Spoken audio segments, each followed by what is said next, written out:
which much of the drain of wealth theory was written about. Drain of wealth theory was written about. लिखिएगा, कुछ प्रसिद्ध magazine जिसमें धन निष्कासन सिद्धांत के संबंध में खूब लिखा गया। धन निष्कासन सिद्धांत के बारे में खूब लिखा गया। उदाहरण, एग्जाम्पल, पहला लिखिएगा अमृत बाजार पत्रिका।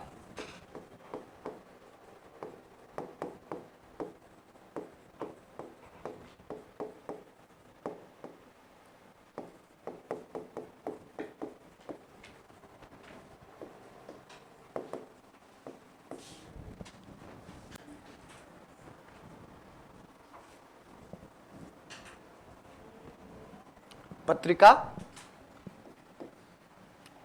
शिशिर कुमार घोष।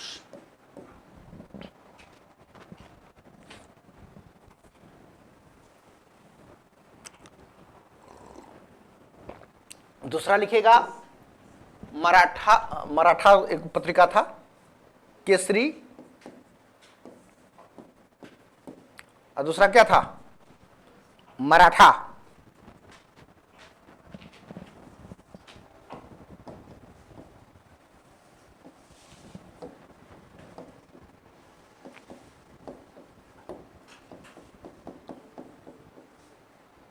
तिलक, बाल गंगाधर तिलक।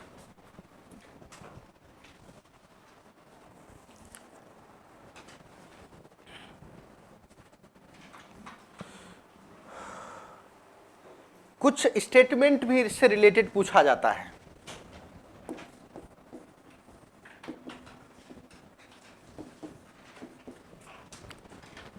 तो पहला लिखिएगा स्टेटमेंट, ब्लीडिंग प्रोसेस।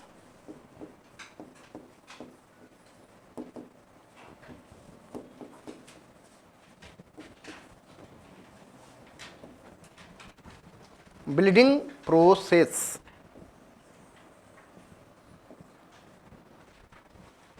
माने खूनी प्रक्रिया, मतलब खूनी प्रक्रिया। ब्लीडिंग प्रोसेस किसने कहा था? तो इसको एरो दे करके लिखिएगा, Karl Marx.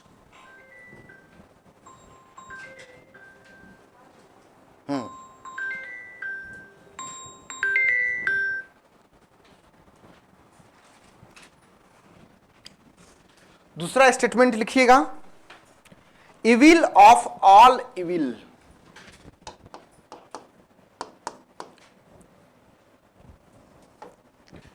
Evil of all evil.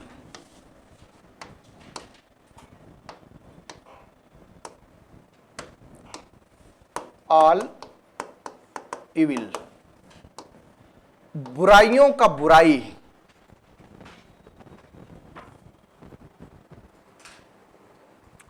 Evil of all evil, बुराइयों का बुराइयों, अनिष्टों का अनिष्ट।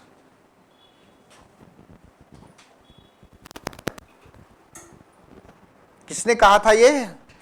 तो दादा भाई नौरोजी ने कहा था।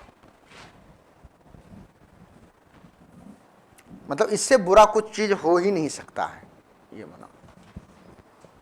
हो गया। दो और दादा भाई नौरोजी का किताब है, वो लिख लीजिएगा। लिखिएगा, अदर बुक्स ऑफ दादा भाई Naoroji.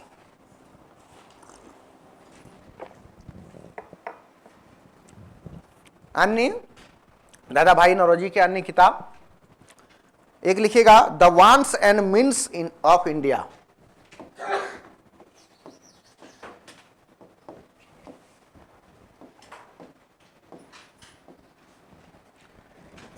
Of India.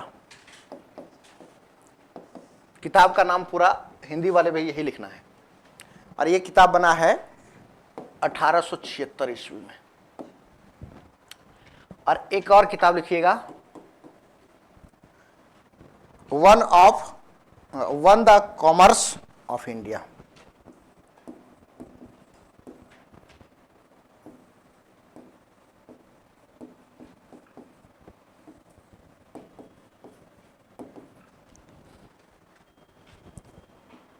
The commerce of India, ये किताब था 1871 ईस्वी में।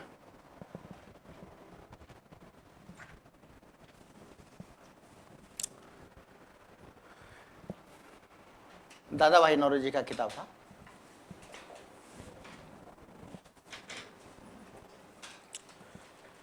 तो लिखिएगा कलकत्ता सेशन ऑफ कांग्रेस।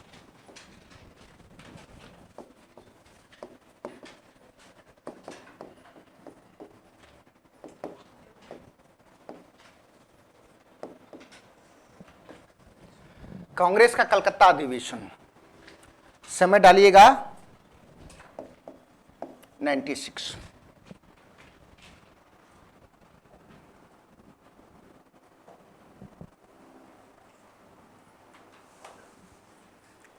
इस कलकत्ता सेशन के चेयरमैन कौन थे इसमें?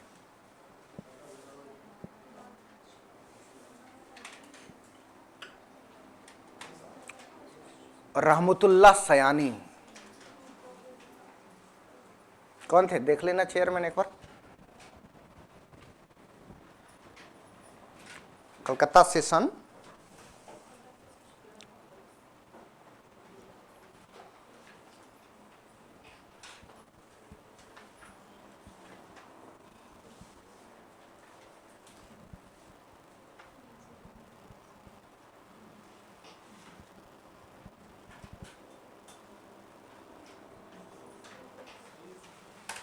सही बताया हमने? रहमतुल्लाह सयानी सही बताया? चलो ठीक है, बहुत दिन पहले पढ़े हैं, याद है मुझे। इसको लिख लेना, चेयरमैन लिख लीजिएगा रहमतुल्लाह सयानी, बड़ा इंपॉर्टेंट है, पूछा जाता है।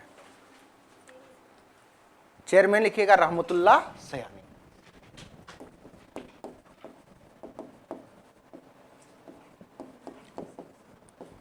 रहमत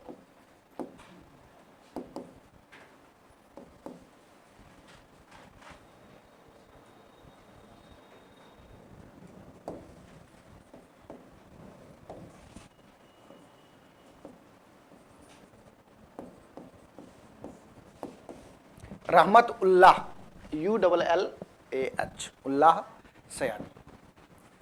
अब ये कॉन्फ्रेंस हुआ कांग्रेस का, और इसमें पहली बार जो है ना, जो ड्रेन ऑफ वेल्थ थ्योरी है उसको क्या मिली? मान्यता मिली, यानी एक पहचान मिली। ठीक है, तो लिखिएगा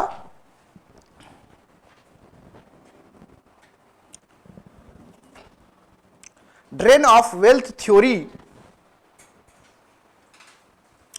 drain of wealth theory receives recognition यानी स्वीकृति, receives recognition for the first time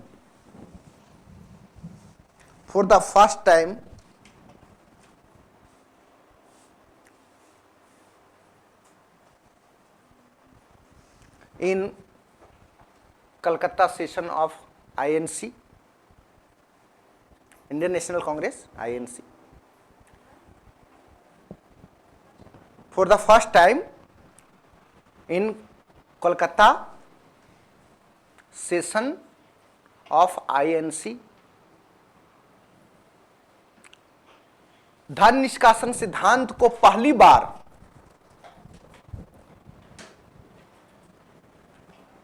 Congress के कलकत्ता अधिवेशन में क्या मिली? स्वीकृति मिली, स्वीकृति प्राप्त हुई या मिली। तो पूछा जा सकता है कि धन निष्कासन सिद्धांत को कांग्रेस के किस अधिवेशन में स्वीकृति मिली? कब हुआ था? किसने इसमें अध्यक्षता किया था? और एक चीज और ध्यान रखना, इसी कलकत्ता अधिवेशन में एक प्रसिद्ध फेमस नेता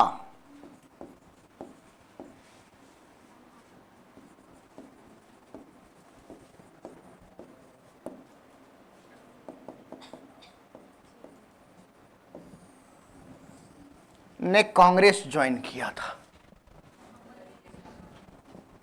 ठीक है, और 96 में इन्होंने कांग्रेस ज्वाइन किया, 1920 ईस्वी में इन्होंने कांग्रेस को छोड़ दिया। ठीक है, मोहम्मद अली जिन्ना का क्या महत्वपूर्ण कार्य था?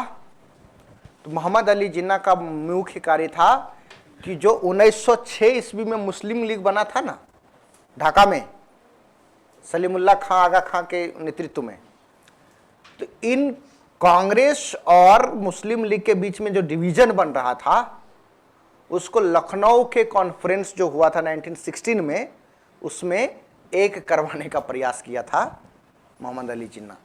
इसलिए सरोजनी नायडू ने इसे हिंदू और मुस्लिम एकता का दूत भी बताया था।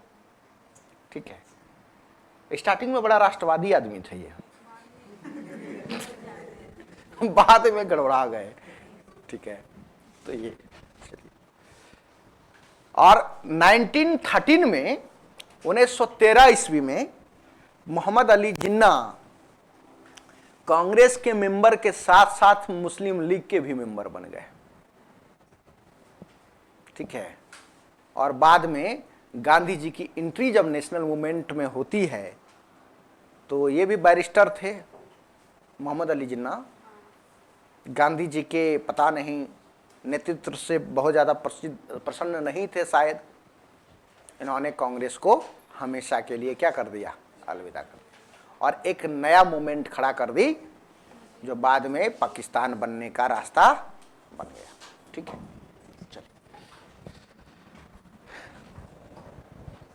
और इसी से प्रभावित होकर के जो ड्रेन ऑफ वेल्थ थ्योरी है, तो दादा भाई नौरोजी ने 1906 ईस्वी में जब कांग्रेस का अधिवेशन होगा कलकत्ता में, तो इससे मुक्त कराने के लिए अंग्रेजों के खिलाफ उन्होंने एक मूवमेंट छेड़ने का प्रयास किया। उसका नाम था स्वराज। पहली बार स्वराज का नारा किसी कांग्रेस का अधिवेशन में किसने दिया था? दादा भाई नौरोजी। कब? 1906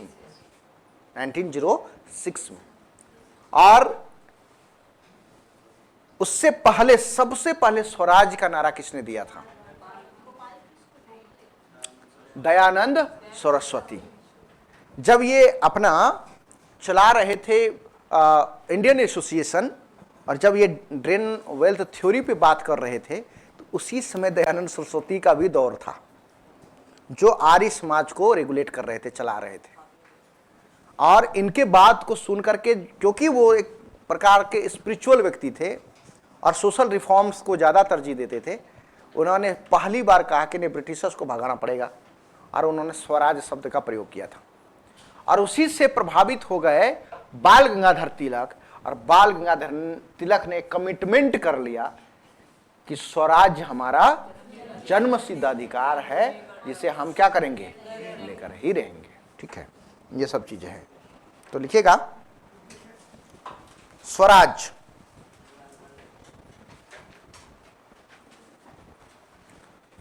हेडिंग डाल दीजिए Swaraj.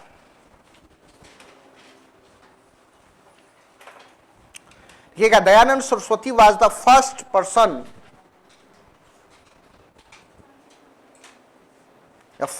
Person to demand Swaraj. Dayanand Saraswati was the first person to demand Swaraj.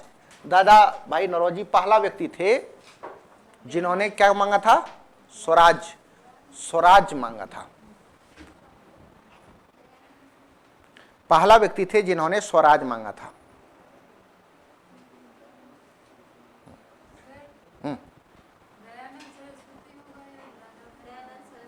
Dayanand Saraswati.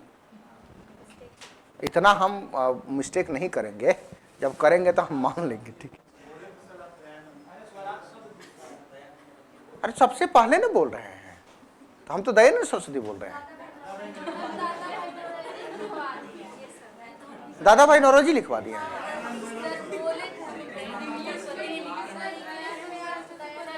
अरे तो काट दो ना, तो उसमें हो सकता है तो अरे कोई बात नहीं, हम पहले समझा दिए थे तो हो सकता है। दयानंद सरस्वती लिखना है, दादा भाई नौरोजी लिखा दिए। चलो कोई नहीं, अब अगला लिखिएगा। हाँ तो बोले तो खाली उसका नाम ही काटना है और सब सही लिखा है। अरे दादा भाई नौरोजी के जगह पे कर देना है दादा Dayanand Saraswati was the first person to demand क्या, स्वराज। और उसी को हिंदी में कर दीजिएगा कि दयानंद सरस्वती पहला व्यक्ति थे जिसने क्या मांगा, ये। अब लिखिएगा अगला, दादा भाई नौरोजी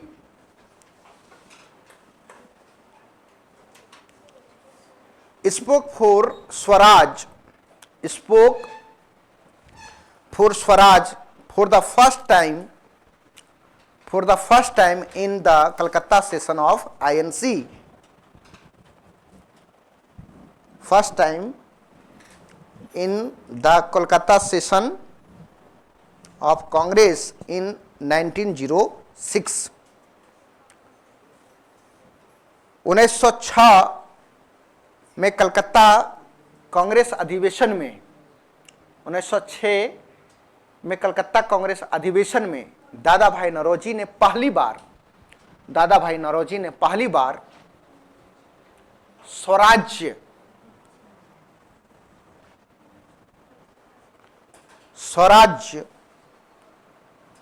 पर बात की थी, स्वराज पर बात की थी।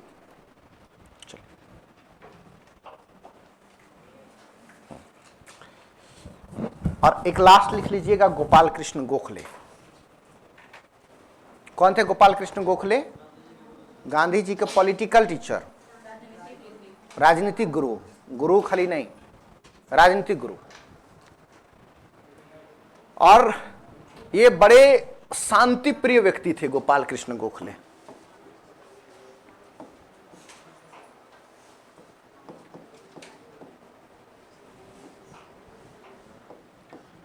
और कांग्रेस के जो लिबरल जो ब्रांच था ना, उसके फेमस लीडर।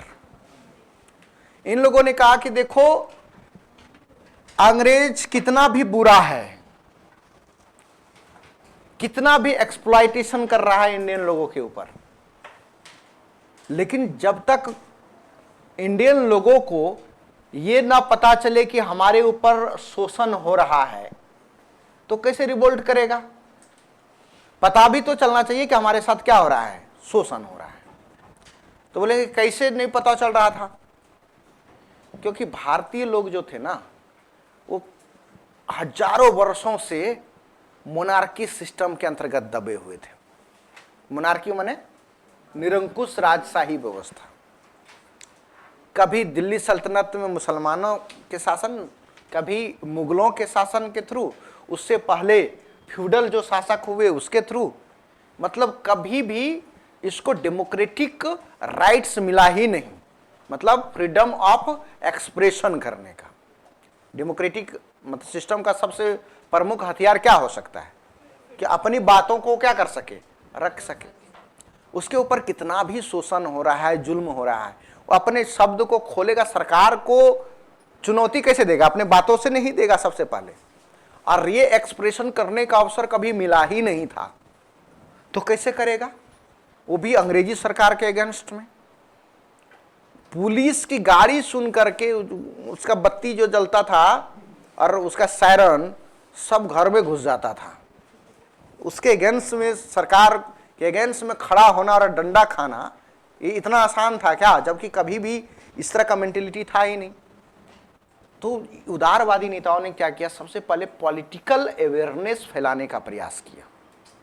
जनताओं में नहीं, ब्रिटेन में, ब्रिटेन के लोगों को बोलेंगे ये क्या बोल रहे हो, क्योंकि ये लोग पढ़े लिखे लोग थे। इन्होंने कहा कि मतलब भैंस के सामने बीन बजाने से कोई फायदा नहीं, लेकिन हाँ हो सकता है गाय के सामने थोड़ा तेज दिमाग होता है, उस पर बजाए तो हो सकता है को समझे। मतलब ब्रिटेन के लोग को वोटिंग राइट्स प्राप्त था, ब्रिटेन के लोग क्या कर सकते थे? वोट डाल सकते थे। किसको डालते थे? ब्रिटेन की सरकार को। और ब्रिटेन के सरकार को वोट डालने का राइट्स ब्रिटिशर्स को था। तो पहले ब्रिटिशर्स मतदाता में इन लोगों ने पॉलिटिकल अवेयरनेस फैलाने का प्रयास किया। क्या आप जानो कि आपकी सरकार भारत में किस प्रकार से जुल्म कर रही है? समझ में आया? यहां के मतदाताओं को, मतदाता के यहां के नागरिक भी नहीं थे एक तरीके से, कुछ थे ही नहीं यहां के लोग।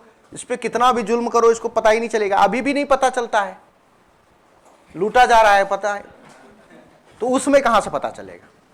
तो ब्रिटिशर्स लोगों को बताया कि आपकी सरकार हमारे यहां देखो कैसे कर रही है, अगला बार जो है वोट देना थोड़ा सोच समझ के देना, जिससे कि भारतीय लोगों का क्या हो सके, भला हो सके। क्योंकि वोटिंग राइट्स किसको मिला हुआ था? ब्रिटिशर्स को था। और इसलिए ये लोग क्या करते थे, उसका पार्लियामेंट भी कहां था? लंदन में था। और इसलिए चाहे दादा भाई नौरोजी रहे या गोपाल कृष्ण गोखले रहे, वे कहां पे भाषण दे रहा है जाकर के? क्योंकि कैपिटल है। अब भारत में कुछ दिक्कत होगा तब दिल्ली में ना जाके भाषण दोगे जंतर मंतर पर, तब ने सुनाई पड़ेगा भारत में, क्योंकि कैपिटल है। तो वहां तो उसी प्रकार से देखो दादा भाई नौरोजी ने फर्स्ट टाइम धन निष्कासन सिद्धांत के बारे में कहां पे बोला था? लंदन में। और ये पार्लियामेंट में चुने भी गए। गोपाल कृष्ण गोखले को भी चुना गया कि आप भारत के एक रिप्रेजेंटेटिव के तौर पर यहां पे आओ। और गोपाल कृष्ण गोखले ने भाषण दिया ब्रिटिश पार्लियामेंट में 1901 में, और ब्रिटिश पार्लियामेंट में बताया कि आपकी सरकार किस प्रकार से भारत में ड्रेन ऑफ वेल्थ कर रही है, यानी धन का निष्कासन कर रही है। जब हमारा पैसा यहां आ रहा है तो आप जो बजट बनाते हो तो भारत के लिए बजट बना रहे हो। जब हम टैक्स देंगे, जब हम पैसा देंगे ब्रिटेन पार्लियामेंट को, तो वहां से तो पैसा भी आना चाहिए ना, काम बजट पे खर्चे, यहां के लिए अलग से बजट बने। तो बजट पर भाषण देते हुए गोपाल कृष्ण गोखले ने ब्रिटिश पार्लियामेंट में रखा कि किस प्रकार से ब्रिटिशर्स के द्वारा भारत से धन का क्या कर रहे हैं। तो वही लिखना है, लिखिए Gopal Krishna Gokhale presented the drain of wealth theory. Gopal Krishna Gokhale presented the drain of wealth theory while giving a speech on budget.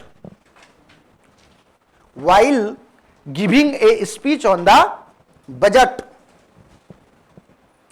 in the imperial legislative council,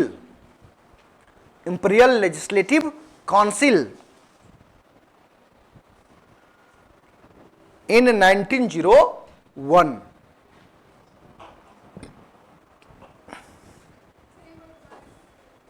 drain of wealth theory यहां तक तो लिख चुके हैं। While giving a speech on the budget in the imperial legislative council in 1901, Gopal Krishna Gokhale ने धन निष्कासन सिद्धांत को प्रस्तुत कर गोपाल कृष्ण गोखले ने धन निष्कासन सिद्धांत को 1901 ईस्वी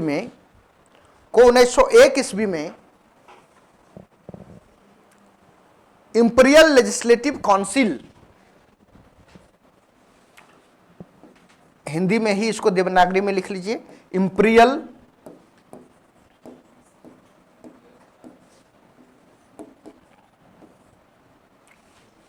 लेजिस्लेटिव, और नहीं इतना लिख सकते हैं तो सीधे संसद लिखो, पार्लियामेंट उसी का पार्ट है ना।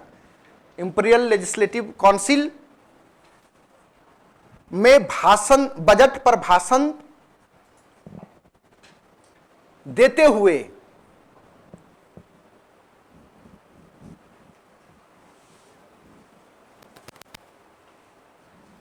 इस सिद्धांत को प्रस्तुत की। कौन सा सिद्धांत? चलो, आपका ये पूरा जो है खत्म हो चुका है ये चैप्टर। होमवर्क एक लिखिएगा,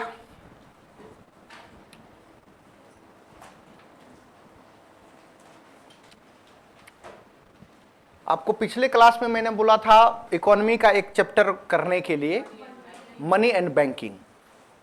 आज लिख लीजिएगा नेशनल इनकम। राष्ट्रीय आय, और उसमें दादा भाई नौरोजी से लेकर के आपका जो मॉडर्न आपका जो नेशनल इनकम है वर्तमान समय तक, राष्ट्रीय आय एक बहुत इंपॉर्टेंट चैप्टर है जिसमें जीडीपी, जीएनपी, एनएनपी, जितना भी आपका है सब लिख के आइएगा। चलिए, राष्ट्रीय आय, नेशनल इनकम, ठीक है, एक इंपॉर्टेंट चैप्टर समाप्त हुआ। अब देखो अगला जो हम लोग का टॉपिक होगा ना,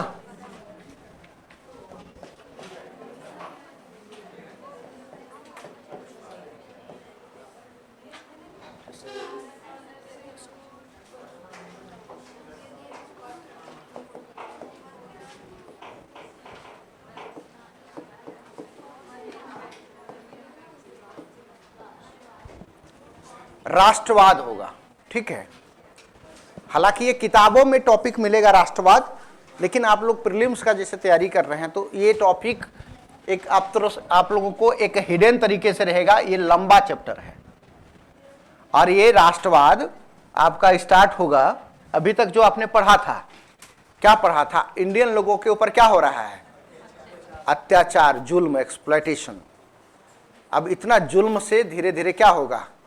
आवाज उठेगा और बगावत होगा। तो इसी में अब कहा जाएगा कि जब बगावत होगा, क्योंकि पूरी भारत में ब्रिटिशर्स ने अपना एम्पायर बना लिया है, लेकिन भारत में डाइवर्सिटी इतना है, ज्योग्राफिकल आधार पर, लैंग्वेज के आधार पर, रेस के आधार पर, कास्ट के आधार पर, सोशल, रिलीजियस, कई प्रकार के डाइवर्सिटी यहां पे देखने को मिलती है।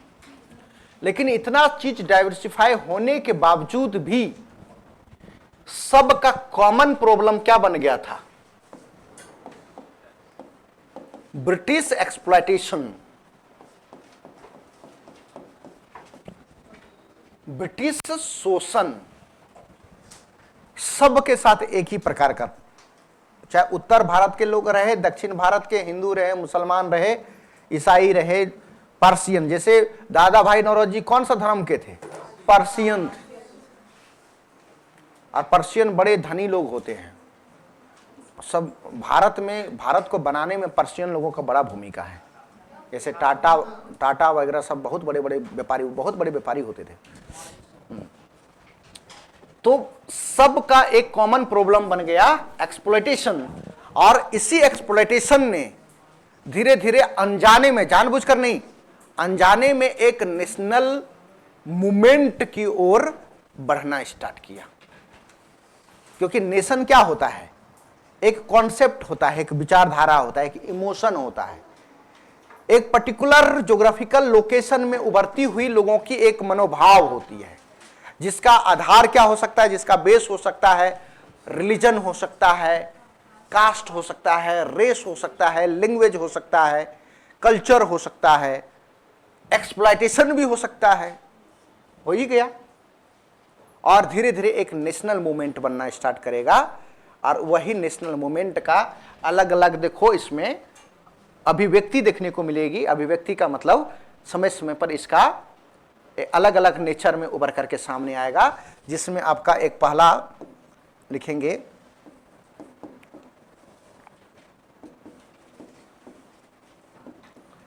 रीजनल रिवोल्ट, क्षेत्रीय विद्रोह।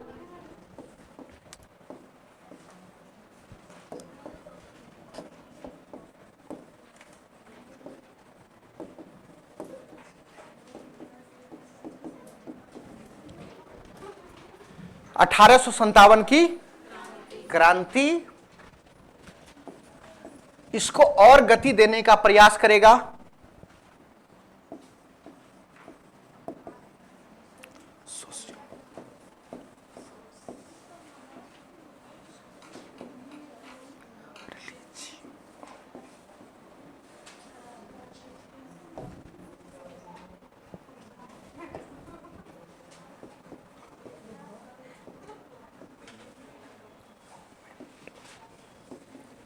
सोशियो रिलीजियस मूवमेंट, यानी धार्मिक, सामाजिक धार्मिक आंदोलन,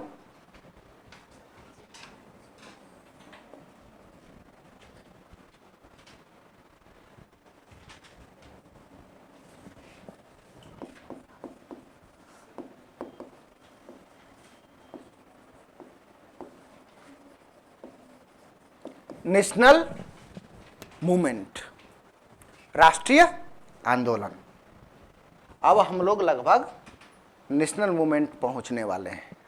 अब यहां से ये राष्ट्रवाद का जो चैप्टर है इतना इंपॉर्टेंट है कि यहां से आपका लगभग मॉडर्न हिस्ट्री में 10 से 15 क्वेश्चन पूछा जाएगा यहां से, यानी अब एक ही गुच्छा गुच्छा करके प्रश्न आना स्टार्ट होगा यहां से। इस नेशनल मूवमेंट को 3 पार्ट में बांटेंगे। फर्स्ट पार्ट होगा लिबरल नेशनल मूवमेंट, दूसरा होगा रेवोल्यूशनरी नेशनल मूवमेंट, और तीसरा होगा गांधीज्म नेशनल मूवमेंट, और प्लस रेवोल्यूशनरी या एक्सट्रीमिस्ट नेशनल मूवमेंट। दोनों साथ साथ चलेगा।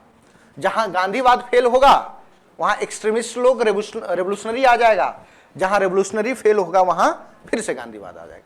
और दोनों का मिला जुला स्वरूप क्या देखने को मिलेगा नेशनल मूवमेंट में, और भारत को आजाद कराएगा।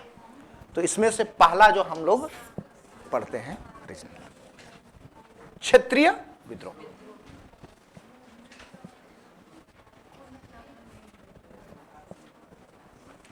इसी में से एक और टॉपिक हम भूल गए, लेकिन आप लोग पढ़िएगा, चाहे तो लिख सकते हैं।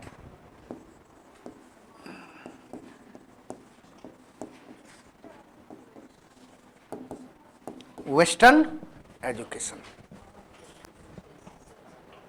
पश्चिमी शिक्षा, क्योंकि शिक्षा भी नेशनल मूवमेंट को काफी आगे बढ़ाएगा।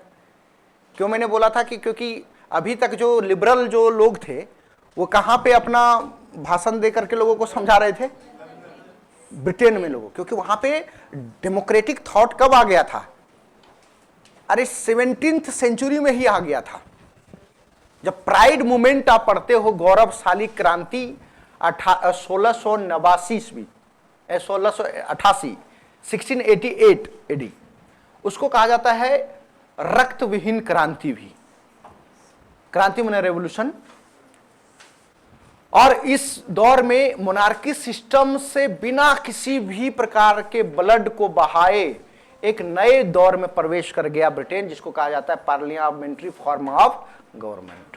यानी कि राजशाही व्यवस्था से कहां पर पहुंच गया, संसदीय व्यवस्था की ओर। तो उन लोगों में डेमोक्रेटिक थॉट पहले से था, तो उनको लगा कि ये लोग तो पहले से जानते हैं, थोड़ा सा जो है इन लोगों को हम अपने कष्टों के बारे में बताएं, जिससे कि क्या होगा कि ये लोग सुनेगा और भारत के प्रति थोड़ा सा रहम दया माया करे।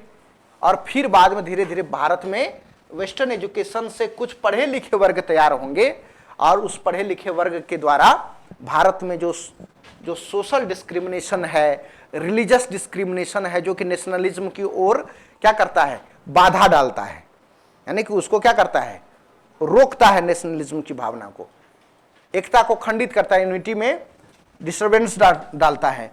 तो इससे क्या होगा कि पढ़े लिखे वर्ग के द्वारा सामाजिक और धार्मिक बुराइयों को समाप्त करने का प्रयास किया जाएगा, और इससे समाज में क्या आएगी, यूनिटी आएगी, एकता लाने का प्रयास किया जाएगा। और फिर सभी के साथ तो एक प्रकार का शोषण हो ही रहा था, और उस अपने जो एक्सप्लॉयटेशन है उसके विरुद्ध में अब एकता के साथ, यूनिटी के साथ सभी जाति सभी धर्म के लोग एक साथ आवाज उठाएंगे, और जिसके बाद देखिएगा कि बड़े बड़े मूवमेंट सफल होते जाएंगे। हालांकि उसको बहुत ज़्यादा क्रश कर दिया जाता है, एकदम मतलब दबा दिया जाता है, लेकिन एक प्रोसेस है। धीरे धीरे धीरे धीरे देखिएगा आते आते 1942 की क्रांति के समय में नहीं भी बड़े नेता होते हैं, सब बड़ा बड़ा नेता कहाँ होता है, जेल में। इसके बावजूद भी जनता खुद से रेवोल्यूशन कर रहा है। 1942 की क्रांति खुद पटरिया उड़ा रहा है, खुद जो अंग्रेजों को मार रहा है, एक बहुत बड़ा व्यापक क्रांति हो जाता है। ये एक प्रोसेस है। तो हम लोग रीजनल रिवोल्ट के कुछ रीजन लिखते हैं, लिखिए तो। Main reason of regional revolt, क्षेत्रीय विद्रोह का मुख्य कारण।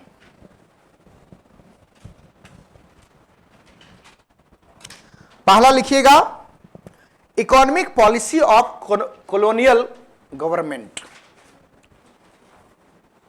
Economic policy of colonial government, औपनिवेशिक सरकार की आर्थिक नीति।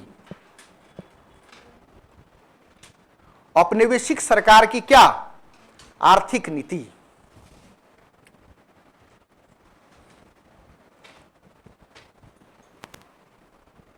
जैसे एग्जाम्पल करके लिखो,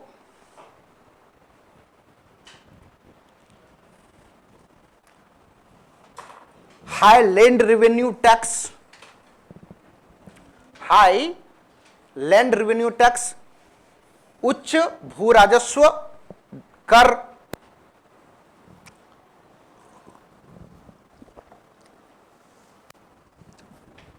दूसरा लिखिएगा exploitation of landlords, exploitation of landlords, जमींदारों का शोषण।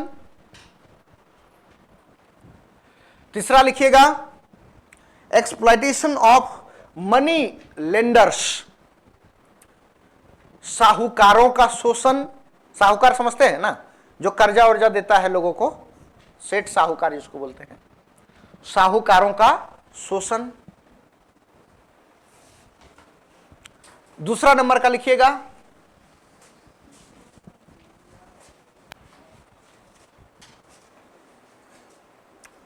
डिप्राइविंग ट्राइब्स ऑफ, डिप्राइविंग यानी वंचित करना, डिप्राइविंग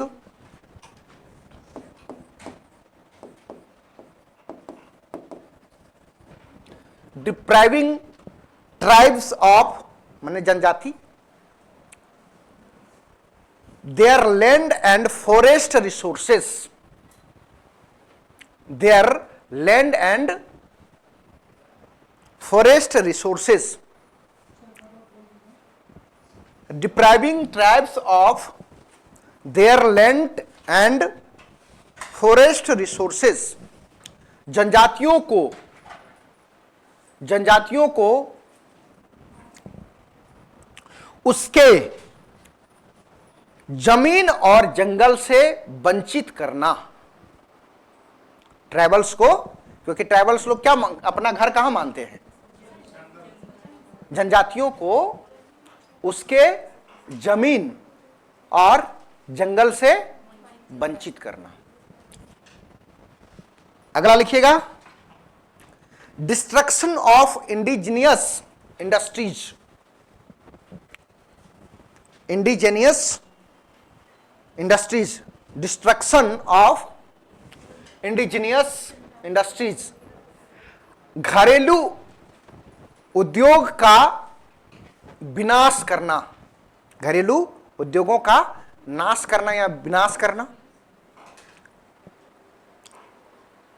कैसे विनाश होगा, क्योंकि इंडस्ट्रियलाइजेशन के through last goods and services कहां बढ़ देगा, भारत में ना।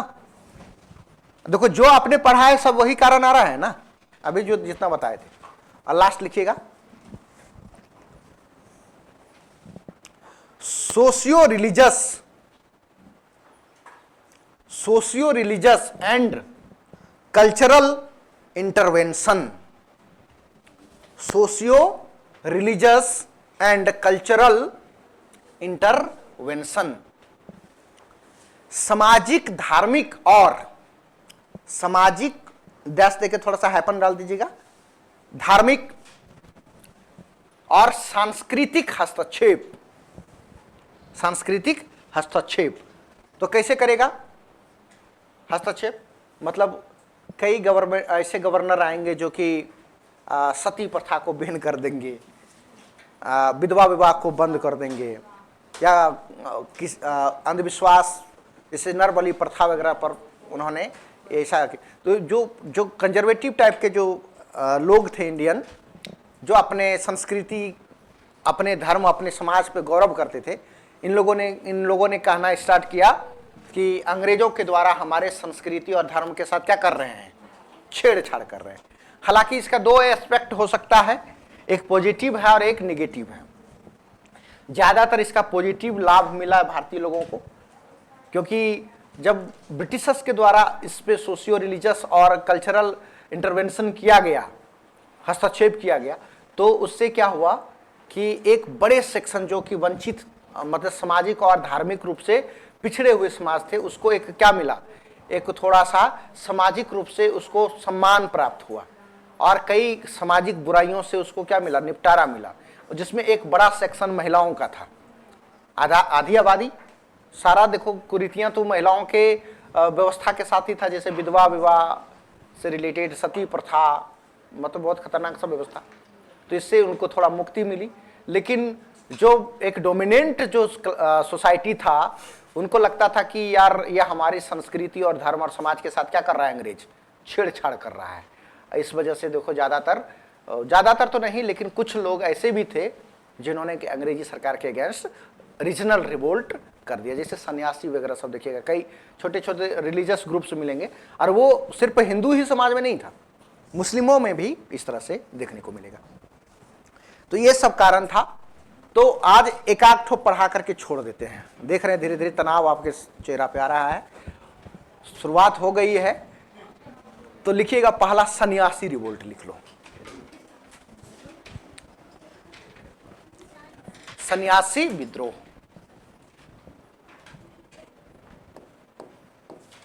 चल सन्यासी मंदिर में।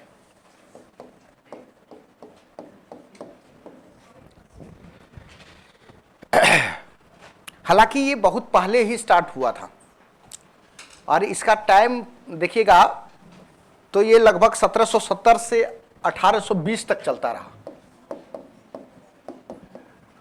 कंटिन्यू नहीं, बल्कि एक प्रोसेस में चलता रहा। तो ये सन्यासी कौन था भाई? तो इसमें हिंदू भी थे शामिल, और इसमें मुस्लिम्स भी थे। हिंदुओं में कौन कौन हो सकता है? तो गिरी के नागा साधु, गिरी के साधु, और मुस्लिम्स में कुछ सूफी लोग थे, या तो इसको आप कह सकते हैं फकीर जिसको बोलते हैं, फकीर लोग ये लोग थे। अच्छा, इन लोगों ने क्यों रिवोल्ट किया? इसका मेन एरिया कौन सा था रिवोल्ट का? तो एरिया लिख लीजिएगा नीचे, इसको लिख दीजिएगा ना, गिरी, नागा, फकीर, इटिशी।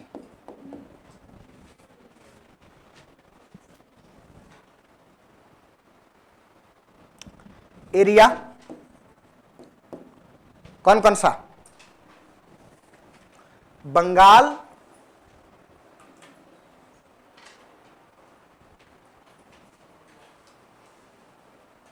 बिहार, बंगाल, बिहार, उड़ीसा। तो पर्टिकुलर जगह भी लिख लीजिए, ये तो बड़ा जगह हो गया। जैसे बंगाल में एक जगह था मुर्शिदाबाद,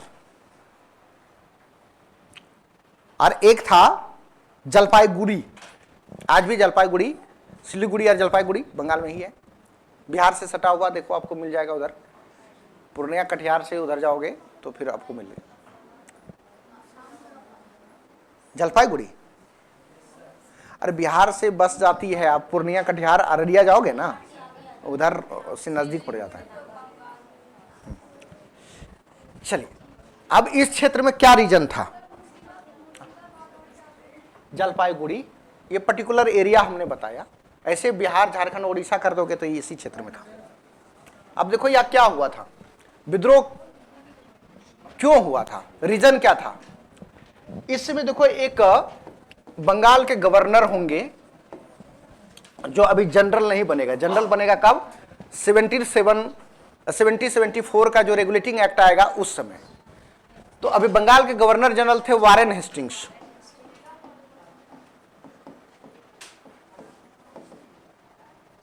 और इसमें बंगाल और बिहार के रीजन में एक बहुत बड़ा ड्राउट पड़ा, सूखा। और सूखा के बारे में अभी लंबा लंबा भाषण हमने पहले ही दे चुका है, नहीं? तो सूखा से सीधा इंपैक्ट किसके ऊपर पड़ेगा? आम लोगों के ऊपर। तो भूखा आदमी क्या नहीं करता? भूख मरने से अच्छा है कि चोरी करो, डकैती करो, लूट लो, यही करेगा। भूखा आदमी अपना जान से बचाने के लिए कुछ तो करेगा ना जी। तो इसमें गिरी, नागा, फकीर, ये सन्यासी टाइप के एक तरह से कहें कि ये समाज का एक तरीके से मार्गदर्शक भी होता है। बहुत सारे लोग धर्म गुरुओं पे विश्वास करता है। तो ये लोग क्या प्लानिंग किए, जिसमें कि गिरी के साधु थे, नागा थे, उसमें और कुछ गोसाई आज भी देखो कई जगह पे एक कास्ट के रूप में दिखाई पड़ता है। गोसाई, गोस्वामी वो लोग दिखाते हैं, गोसाई। तो गोसाई इन लोगों ने प्लानिंग किया कि देखो आम जनता तो सब चोर नहीं हो सकता है, उतना विवेक भी इसके पास नहीं है। तो एक काम करते हैं कि हम लोग लीड करते हैं। तो क्या लीड करेंगे कि जहां भी अंग्रेजों का गाड़ी उड़ी आए ना, खाना पीना वाला, उसको लूट लेंगे। सरकार की जब गाड़ी उड़ी आएगा ब्रिटिश सरकार का, वो लूट लेंगे। और लूटने के चक्कर में मतलब कई बार लूटा गया। तो अब ब्रिटिशर्स ने कहा कि नहीं, अब इसको दबाना है। तो दबाएंगे कैसे? तो सबसे पहले उन्होंने एक रूल लाया कि जो भी भारत में सन्यासी टाइप के लोग हैं वही लोग लूट रहा है, तो उसको आने जाने पर प्रतिबंध लगा दो। मतलब अरे वो सन्यासी लोग थोड़ो ना अपने मायके और ससुराल जाते हैं, वो जब भी जाएगा तीर्थ ही बह जाएगा। तो तीर्थ यात्रा पर क्या कर दिया? प्रतिबंध लगा दिया। अब यानी कि आवागमन पर उसका रोक हो जाना, और आवागमन पर रोका, साधु संत को आने जाने पर प्रतिबंध लगा दे, तो एक तो फिर तो एक रिलीजन का मामला भी बन जाएगा। और उसमें तो जरूरी भी था कि लोग सोसाइटी को एक प्रकार से मोटिवेशन दे रहा है कि जब नहीं तो भूखे मर रहे से अच्छा क्या है कि तुम लूट लो। तो इस तरह से करके ये अपना जो है रिवोल्ट करेगा। किसके अगेंस्ट में?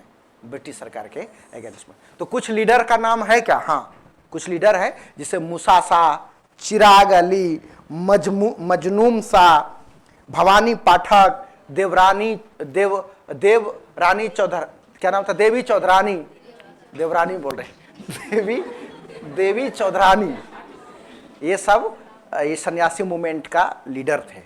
और इसके बारे में जानकारी हमें कहाँ से मिलती है? सोर्स क्या है? तो आनंद मठ में बाल गंगाधर बंकिम चंद्र चटर्जी के द्वारा एक किताब लिखी गई, कौन सा? आनंद मठ। आनंद मठ में इसको डिटेल से चर्चा किया गया है। और इतना ही नहीं, इसमें से एक देवी चौधरानी जो हमने बोला, उसके नाम पर किताब भी लिख दिया गया बंकिम चंद्र चटर्जी के द्वारा कि इनका क्या भूमिका था सन्यासी विद्रोह में। तो हमने बहुत ज्यादा डिटेल किया, इतना लिखना नहीं है, लिखना है थोड़ा सा रीजन। लिखो तो थोड़ा रीजन।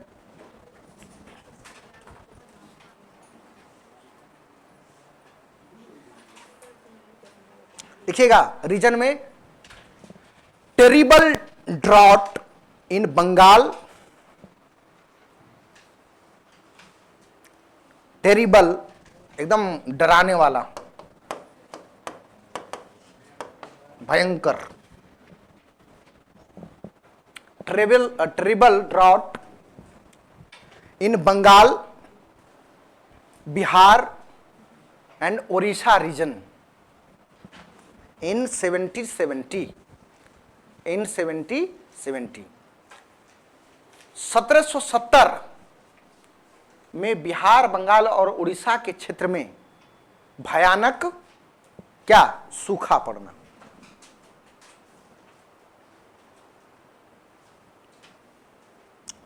इसमें से जो साधु वगैरह सब हमने बताया है, जिस कम्युनिटी के बारे में चर्चा किया है, इसमें से अधिकांशतः जो संत थे, साधु थे, एक प्रकार से फार्मर ही थे। ये मतलब भारतीय संत परंपरा में दो विचारधारा है। एक सन्यासी वो होते हैं जो कि एकदम पूरा घर द्वार छोड़ छाड़ देते हैं, वैराग्य, और एक होते हैं गृहस्थ सन्यासी। ठीक है, लेकिन इसमें दोनों तरह के लोग शामिल थे। गृहस्थ मतलब कि चलो भाई परिवार के साथ ही रहेंगे, लेकिन सुबह 4 बजे उठ करके एकदम पूरा रम जाएंगे, है ना। तो इसमें ज़्यादातर क्योंकि रिलेशन से जुड़ा हुआ था, ज़्यादातर किसान फैमिली से थे, और जब ड्रॉट पड़ेगा तो सीधा मार कहाँ पे पड़ेगा? किसानों के ऊपर। तो उसका इमोशन तो होगा ही इसके ऊपर। तो ज़्यादातर ये सब किसान ही थे, और फिर लूटपाट वाला काम करना स्टार्ट कर दिया। आप लोगों को सुना ही दिया है, तो सुना दिया है तो इसको इतना डिटेल करके लिखना नहीं है, इतना पूछा भी नहीं जाता है। सिर्फ ये हमने बता दिया कि रीजन मेन क्या था? सूखा पड़ना। ठीक है, और एक आध दो और लिख लीजिएगा, और रीजन में लिखिए। Snatching money and weapons from, snatching money comma foods and weapon from British officials, British अधिकारियों से, ब्रिटिश अधिकारियों से धन, भोजन और हथियार को छीन लेना या लूट लेना।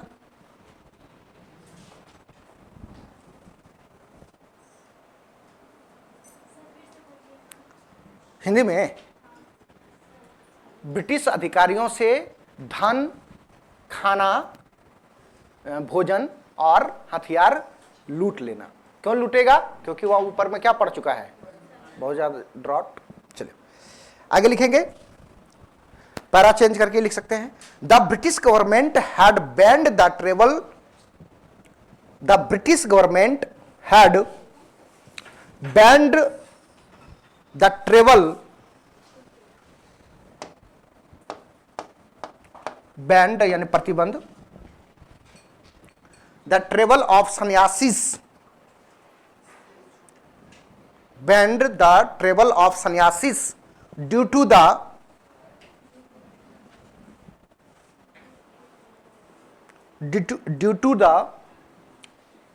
एबोव रीजन, यानी उपरोक्त जो कारण हमने बताया है, above reason, due to the above reason. उपरोक्त कारणों से,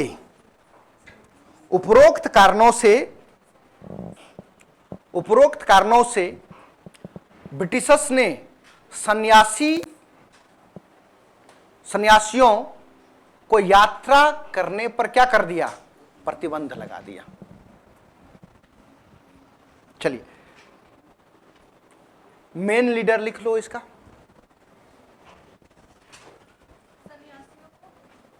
यात्रा करने पर प्रतिबंध लगा दिया। मेन लीडर, मुख्य नेता मजनून शाह,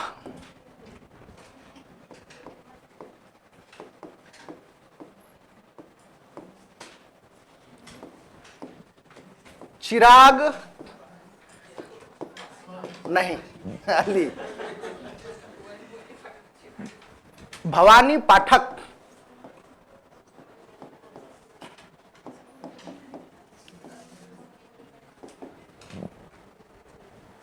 देवी चौधरानी,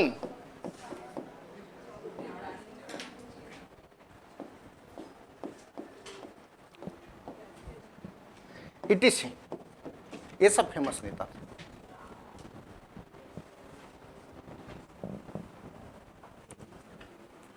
सोर्स लिख लेना है, चौधरानी, CHAUDHRANI, देवी चौधरानी। सोर्स लिख लीजिएगा,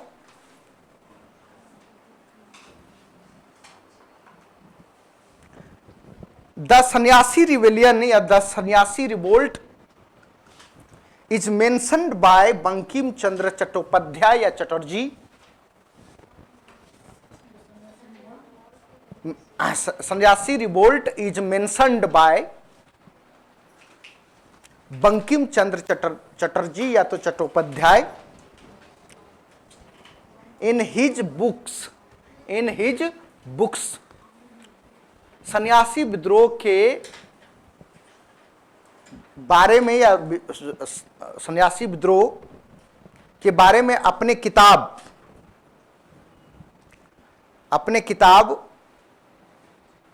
में बंकिम चंद्र चटर्जी ने उल्लेख किया है। बंकिम चंद्र चटर्जी ने क्या किया है, उल्लेख किया है, मेंशन किया है। तो नीचे ना लिखाएंगे, अभी एगो किताब थोड़ो ना है, तो उसका पहला लिखिएगा आनंद मठ, एक नंबर देखिए आनंद मठ, और दूसरा लिखिएगा देवी चौधरानी। दोनों का राइटर कौन होंगे, बंकिम चंद्र चट्टोपाध्याय। हो गया। अब सन्यासी विद्रोह के बारे में यहां से कुछ भी सवाल होगा आप लोग टेकल कर लेंगे, ठीक है। आनंद मठ और दूसरा देवी चौधरानी। दूसरा लिखिएगा नायक रिवोल्ट।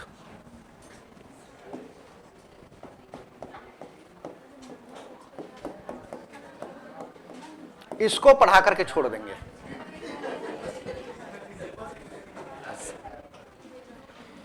ये 1806 टू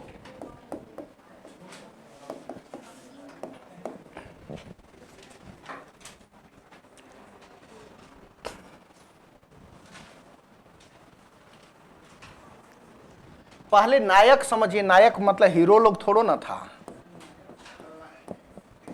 मैं नायक नहीं खलनायक हूं। नायक एक अनिल कपूर ने सिनेमा बनाया था। अनिल कपूर नायक अनिल कपूर ने बनाया है ना, खलनायक बनाया है संजय दत्त ने। हाँ हाँ, तो नायक मीन्स अनिल कपूर नहीं, नायक मीन्स फार्मर।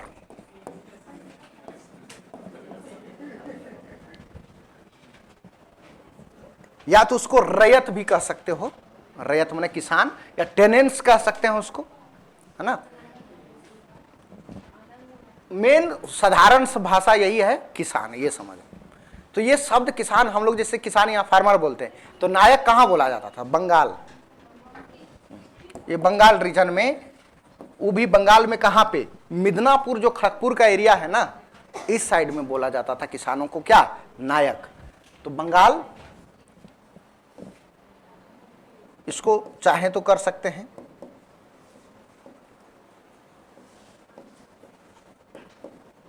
मिदनापुर, मेदना, ऐसे मेदना लिखा था, मिदना नहीं, मेदना।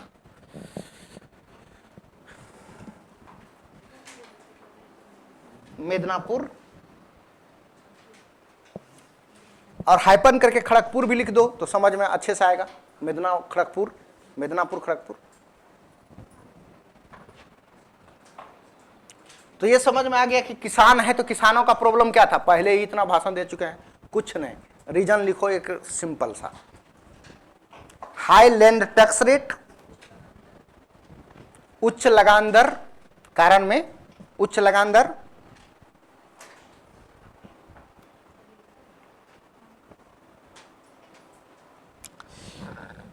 और एक घटना जो है रीजन इसमें देखिएगा महत्वपूर्ण हुआ था 1806 में। ये एक इमीडिएट रीजन कह सकते हो। ब्रिटिशर्स के द्वारा जो नायक, जो किसान थे, इससे इसकी जमीन को जब्त कर लिया गया था। हो सकता था लगान उगान नहीं भुगतान किया गया है, हाई टैक्स रेट है, तो कई बार क्या होता है कि किसान का उत्पादन नहीं हुआ तो क्या करेगा? टैक्स नहीं चुकाएगा, और टैक्स नहीं चुकाएगा तो उससे जमीनें क्या कर ली जाएगी? छीन ली जाएगी। अब जब किसानों से जब उसकी जमीनें छीन ली जाए तो क्या रिवोल्ट नहीं करेगा? क्या करेगा? तो नीचे लिख लेना इसी में, इन 1806 द ब्रिटिश कंपनी had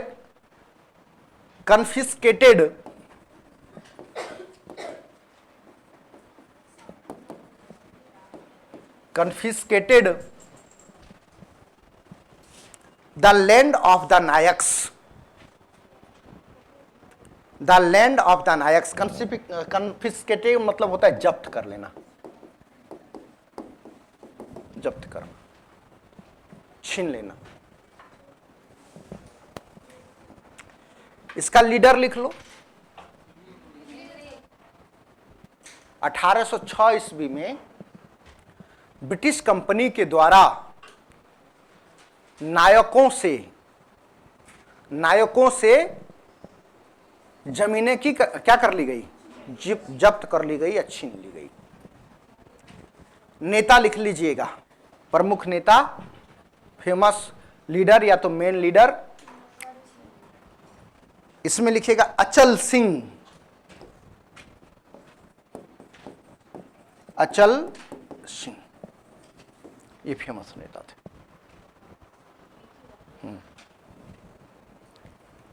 और ये किसान लोग जो थे, जो रीजनल रिवोल्ट में ज़्यादातर गुरिल्ला वारफेयर टेक्निक यूज़ किया जाएगा, क्योंकि किसान लोग के पास को हथियार थोड़ा ना ट्रेडिशनल हथियार है, किसी के पास खलती है, कुदाल है, किसी के पास ट्रेडिशनल सब तो वो डायरेक्ट उसको सामने से गोली के सामने वो थोड़ा ना लड़ेगा, वो तो गुरिल्ला वारफेयर यानी पीछे से धप्पा करके मारेगा। चलो ये चीज़ था, आज छोड़ देते हैं ना।